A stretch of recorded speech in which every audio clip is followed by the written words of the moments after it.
নমস্কার, রনেন তনুশ্রীস চ্যানেলে নতুন একটি ব্লগে তোমাদের সকলকে স্বাগত জানাই। আজ আমি যাত্রা শুরু করছি সোনাখালি থেকে। সকালটা ছিল একদম শান্ত, হালকা রোদ আর ঠান্ডা বাতাসে দিনটা শুরু হলো বেশ সুন্দরভাবে। সোনাখালি থেকে আমি টোটো ধরে রওনা দিলাম স্টেশনের দিকে। পথে গ্রামের দৃশ্য, দোকান আর মানুষের হাসি মুখ সবই যেন মনটা খুব সুন্দর আর হাসি খুশি করে তুলল। আর সেই হাসি খুশির আনন্দে আমরা সবাই মিলে বসে একটু ইয়ার্কি হাসি ঠাট্টা করতে থাকলাম। দেখো বাইরের পরিবেশটা কত সুন্দর লাগছে, রাস্তাঘাট, চারিদিকের জঙ্গল। এটা জঙ্গল না, আমাদের ক্যানিং নদীতে চর পড়েছিল, সেই চর পড়ে এই গাছগুলো হয়েছিল। একসময় ক্যানিং নদী ছিল বিশাল বড়, আর একে মাতলা নদীও বলা হয়। কারণ কেন জানো তো, এখানে উলটপালট ঢেউ হয় আর খুব বোট ডুবতো। তাই কথা বলতে বলতে দেখো আমরা ক্যানিং স্টেশনে চলে এলাম। এবারে ট্রেনে উঠব। স্টেশনে পৌঁছে ট্রেনে উঠে গেলাম। গন্তব্য শিয়ালদা। স্টেশনে তনুশ্রীর বাবা মা এসেছিল আমাদেরকে আগাতে। তা ট্রেনটা ছেড়েই দিল এবং ওরা ট্রেন থেকে নামতে পারলো না। ভাগনাও এসেছিলো, ও ট্রেন থেকে লাফ মেরে নেমে গেছে, আর ওর বাবা মারা ট্রেন থেকে নামতে পারেনি। ওরা পরের স্টেশনে গিয়ে নেমে যায়, এই আর কি। দুষ্টু বলছে, দাদা চলো চলো আমাদের সাথে চলো, ঘুরতে চলো, খুব মজা হবে, খুব ভালো হবে। হ্যাঁ, আমরা কোথায় ঘুরতে যাচ্ছি সেটা আমরা একের পর এক ব্লগ দেখতে থাকবে আর জানতে পারবে। ট্রেন ছাড়তেই আমরা জানালার দিকে দেখতে পেলাম ছোট ছোট নদী আর রেল লাইনের ধারে ছুটে চলা দৃশ্য, ধান ক্ষেত, আরও অনেক কিছু, আর একের পর এক স্টেশন। সমস্ত কিছু দেখতে দেখতে আমরা শিয়ালদাতে পৌঁছে গেলাম।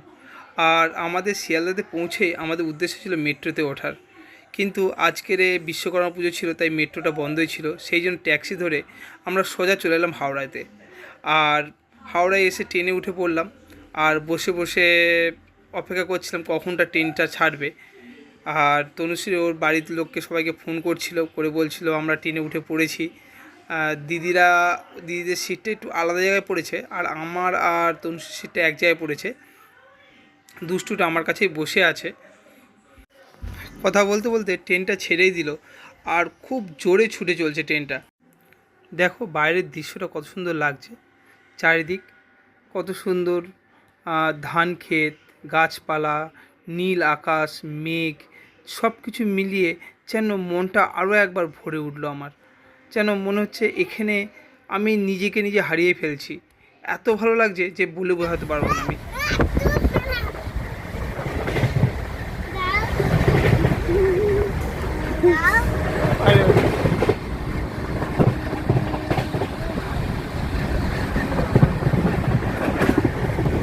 আমরা ঘুরতে যাচ্ছি, কি মজা!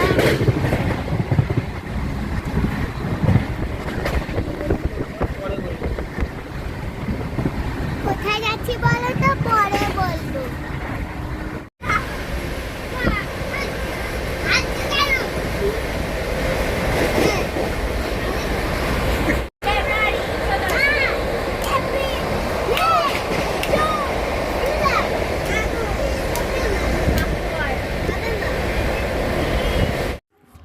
ঠিকানা ওর মার কাছ থেকে আমাদের কাছে চলে এসেছে, এসে দুষ্টুর সাথে খেলা করছে আর মজা করছে। আমি সেই দৃশ্যটাও কিছু রেকর্ড করেছি আর তোমাদের সামনে তুলে ধরেছি। সামনে ওই একটা পাহাড় দেখতে পাচ্ছ, দেখো পাহাড় সাধারণত সবুজ হয়, কিন্তু ওই পাহাড়টা দেখো ওই দূরের দিকে ওই যে দেখা যাচ্ছে, ওটা দেখো সাদা রঙের। আসলে সামনে তো দুর্গাপূজা, আর সেই জন্য কাশফুল ফুটেছে, আর সেই কাশফুলটা পাহাড়টাকে পুরোপুরি ঢেকে ফেলেছে। না দেখলে বিশ্বাসই হবে না যে কিভাবে ঢেকে ফেলেছে। দেখো পুরো পাহাড়টার রং যেন পুরো সাদা হয়ে আছে। আমি তো দেখে তো যথারীতি অবাক হয়ে গেছিলাম যে কী করে সম্ভব যে এত হারে কাশফুল ফুটেছে যে পাহাড়টাকে পুরো ঢেকে ফেলেছে। দেখতে খুবই ভালো লাগছিল, একটা আলাদা রকমের দৃশ্য লাগছিল যে পাহাড় সাধারণত সবুজ হয়, কিন্তু কাশফুল এটা একটা একটা অন্যরকম। আর রাস্তার ধারে ধারে শুধু কাশফুল যেখানে সেখানে হয়ে আছে। আমাদের ওই সাইডে এত পরিমাণে কাশফুল হয় ঠিকই, কিন্তু এত পরিমাণে দেখা যায় না। যতটা পরিমাণে এই সাইডের দিকে দেখা যায়। জায়গাটা দেখে কি বলতে পারবে এই জায়গাটা কোথায়? এই জায়গাটা হলো বিহার। আমরা এখন বিহার পার হচ্ছি, আর কিছুক্ষণ পরে আমরা হরিদ্বারে ঢুকে যাব। আসলে আমরা সোনাখালি থেকে বেরিয়েছিলাম, হরিদ্বারের উদ্দেশ্যে রওনা দিয়েছিলাম। তাই জন্য একের পর এক ট্রেন পাল্টে, গাড়ি পাল্টে, তারপরে হাওড়ার ট্রেন ধরে এখন আমরা হরিদ্বারের উদ্দেশ্যে রওনা দিয়েছি। আর হরিদ্বার থেকেও আরও সুন্দর সুন্দর জায়গায় আমরা যাব, যেগুলো আমি পরের ব্লগে দেখাবো।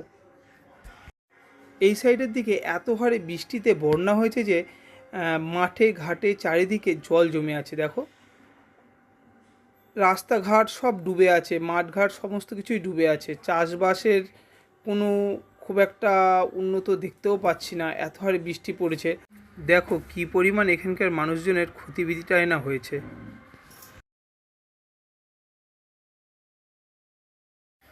বৃষ্টির চাপে ভেসে যাওয়া মাঠঘাট রাস্তাঘাট দেখতে দেখতে আবার ঢুকে পড়লাম সেই কাশফুলের মধ্যে। দেখো ওই দূরের দিকে যে গাছগুলো হয়ে আছে ওগুলো হচ্ছে ইউক্যালিপটাস গাছ। এখানকার মানুষজন একটা বুদ্ধিমান কাজ করে, যে জমিতে ধান চাষটা হয় না বা সবজি চাষটা হয় না, সেই জমিতে ওরা ইউক্যালিপটাস গাছ লাগিয়ে রেখে দেয়। আর এই ইউক্যালিপটাস গাছটা পুরোপুরি কিন্তু গোড়ার থেকে উবড়ে ফেলে দেয় না বড় হয়ে যাওয়ার পর। ওরা ঠিক গাছটা যে একটা নির্দিষ্ট পরিমাণ বড় হয়ে যায়, যে ঘরের কাজে লাগানো যাবে সেরকম ধরনের বড় হয়ে যায়, ঠিক সেই সময় ওরা গাছটা কেটে দেয় গোড়ার থেকে। কেটে দেওয়ার পর আবার যে গোড়াতে ফ্যাঁকড়া বেরায়, সেই ফ্যাঁকড়াগুলো আবার বড় হয়ে যায়, হয়ে গেলে আবার কাটে। এইভাবে ওরা একের পর এক গাছ কাটে আর বিক্রি করে, কিন্তু একদম সমূলে গোড়া থেকে গাছটা কেটে দেয় না। আর এখানে শুধু ইউক্যালিপটাস গাছের জঙ্গল। দেখেছো এখানে ছোটো ছোটো চারা লাগিয়েছে। আবার ইউক্যালিপটাসের জঙ্গল ছাড়লাম, আবার শুরু হলো শালবল্লীর জঙ্গল। দেখো চারিদিকে লাগিয়ে শুধু ভর্তি করে রেখেছে, ধান গাছের মাঝখানেও পর্যন্ত লাগিয়ে রেখেছে, যেখানে সেখানে শুধু শালবল্লী। আবার খানিকটা দূরে এগিয়ে এলাম, দেখলাম আখের জঙ্গল, যেখানে সেখানে আবার আখ গাছ চাষ করে রেখেছে। শুধু আখ আখ আখ আখ, শুধু শুধু আখ। মানে এত পরিমাণে আখ গাছ লাগিয়ে রেখেছে, যত দূর চোখ যাচ্ছে শুধু দেখছে আখের বাগান। মাঝে মধ্যে ধান গাছ লাগিয়ে রেখেছে, কিন্তু অধিকাংশটা আখই লাগিয়ে রেখেছে। মানে যেখানে যেটা লাগায় সেখানে সেটাই চাষ করে লাগিয়ে রেখে দেয়, বিঘের পর বিঘে, একরের পর একর, শুধু তাই লাগিয়ে রেখে দেয়। ফাইনালি আমরা হরিদ্বারে ঢুকে গেলাম, আর কিছুক্ষণ পরেই ঢুকে যাবো হরিদ্বার স্টেশনে। ওখানে চলো যাই, গিয়ে দেখা যাক কী হয়, আর কোথায় গিয়ে থাকি, কী বৃত্তান্ত, সেটাও আপনার সাথে শেয়ার করবো। চলো দেখা যাক তাহলে। মোটামুটি ট্রেনটা এখন ফাঁকাই হয়ে গেছে। হ্যাঁ, মোটামুটি ট্রেনটা সত্যি ফাঁকা হয়ে গেছে। হরিদ্বার সবাই মনে হয় নেবে হরিদ্বার।